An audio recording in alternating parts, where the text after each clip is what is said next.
RM1 versus RM2, which side will you choose? I feel risk management is on a verge of something interesting, something very exciting at the moment. For a long time, I naively thought that by doing good risk management all the key stakeholders would be satisfied, but the reality is, different stakeholders want completely different things. There is Risk Management 1, risk management for external stakeholders, board, auditors, regulators, government, credit rating agencies, insurance companies and banks, and Risk Management 2, risk management for the decision makers inside the company. In this article, I would argue RM1 and RM2 are totally different. Note, however, the matrix reference is used quite loosely because it's not really a choice between RM1 and RM2. Both need to be done, unfortunately, because regulators, banks and most external stakeholders still expect all the wrong things. It is rather a choice about how much time should be allocated to each. My rule of thumb is 10% to RM1 and 90% to RM2, but this is pretty much the opposite of how many businesses operate today. Ironically, they argue that RM1 takes up so much time, that no time left for RM2, even though they supposedly want to. This is simply not true. The best way to illustrate my point is to group common risk management activities into two types and show how significant time can be saved on RM1 to be reallocated to RM2. Risk appetite. I have written a lot about risk appetite here, and here. The bottom line is, no separate risk appetite statements are necessary because all the limits are already contained in board-level policies. And if the regulator or an auditor or a board member insists on having one, either show how stupid the request is or just do one yourself by copy-pasting from existing policies and linking to strategic objectives. Don't waste businesses' time on interviews, discussions and consultations. It's copy-pasting. What if existing policies don't have all or some limits? Then update existing policies. Having a separate risk appetite statements is still RM1. Risk appetite statements duplicating existing policies hardly help the decision makers. Risk management framework. I have a video on the topic here.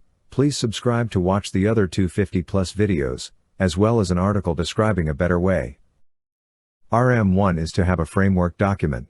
RM2 is to integrate elements of risk management into key existing policies, procedures, manuals. Risk management roles and responsibilities can also move from the framework document to position descriptions and committee charters.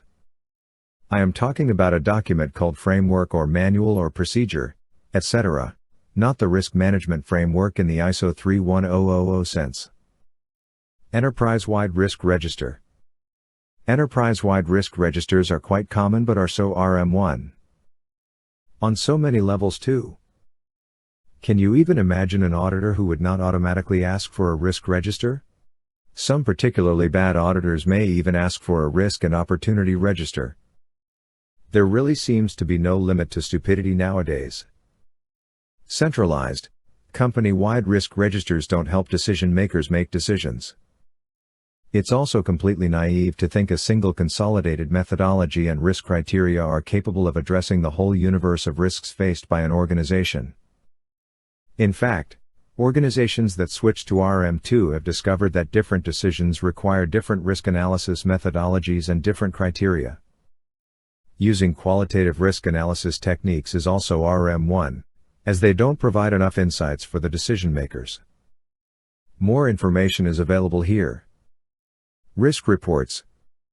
Surprisingly, updating a quarterly risk reports is also RM1.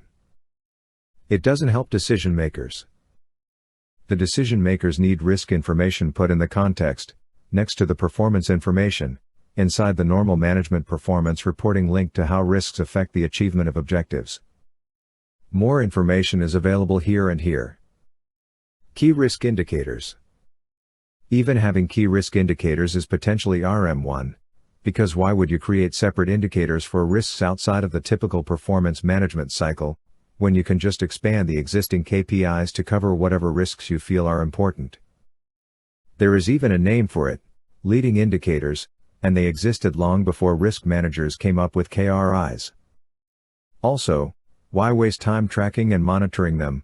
Just let the business unit responsible for performance management deal with it like they do for all the other KPIs.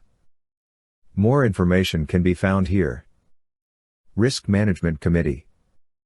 Okay, technically speaking, having a separate management risk committee, not to be confused with a board risk committee, is RM1. But for some reason, it has a huge positive impact on the overall culture, so I kept it. Risk Management Committee is both RM1 and RM2. What else is RM1? 3 lines of defense: risk owners, risk mitigation plans, disclosure in the annual reports, risk management benchmarking, and many other things. Dash, dash, dash, dash, dash, dash, dash, dash, dash.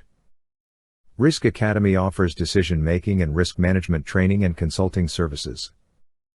Our corporate risk management training programs are specifically designed to promote risk-based decision-making and integrating risk management into business processes. Risk managers all over the world call us in to help sell idea of integrating risk analysis into decision-making and using quantitative risk analysis techniques. Check out most popular course for decision makers, riskacademy.blog, or our dedicated programs to help risk managers learn the foundations of quant risk analysis, riskacademy.blog. We can also help audit risk management effectiveness or develop a roadmap for risk management integration into decision making, riskacademy.blog.